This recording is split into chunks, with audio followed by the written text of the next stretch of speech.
Bien, momento ahora de hablar de aquello que anticipábamos en el bloque anterior, un nuevo modus operandi detectado por la Policía Nacional, utilizado sobre todo por aquellas personas que pretenden estafar a compradores de vehículos y se centran particularmente en aquellos importados vía Chile o los chileres, como popularmente se los conoce, así que mucha atención a la hora de adquirir esta clase de vehículos. Laura Penayo tiene más detalles en torno a qué es lo que hacen, sobre todo a la hora, me dicen, de clonar las chapas de estos vehículos importados, Laura.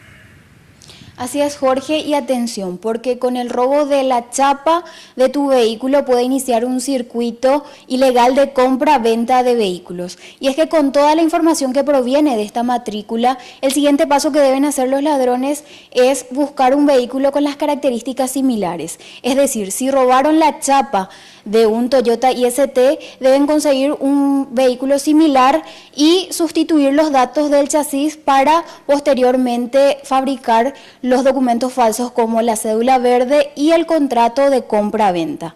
Solo en una semana la policía logró recuperar 5 vehículos que fueron comercializados bajo este modo de estafa. 3 de ellos fueron comercializados por una persona que ya fue detenida este fin de semana en San Lorenzo. Al respecto de esta detención, tenemos más detalles de boca del jefe de control de automotores. El sábado a la noche se procedió a la detención del señor Juan Manuel González Baldovino, que está involucrado en este caso, ¿verdad? Que sería uno de los que está operando en el robo y comercialización de estos rodados, ¿verdad?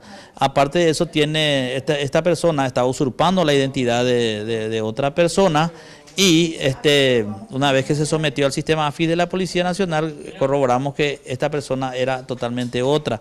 Es el señor Juan Manuel González Baldovino, que está involucrado en un caso de homicidio en la ciudad de San Lorenzo ocurrida este año en mayo, donde fuera víctima un abogado.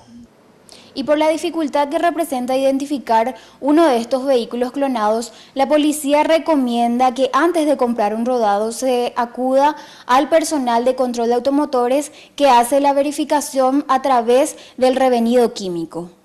Muy bien, perfecto. Esa recomendación, por supuesto, es algo que con lo que insiste y mucho la Policía Nacional, de forma tal a no ser, sobre todo, estafados con la compra de su vehículo, porque ustedes saben, si es que llegan a pagar por un vehículo así, van a ser luego despojados nuevamente de este auto al tratarse de un vehículo presuntamente robado.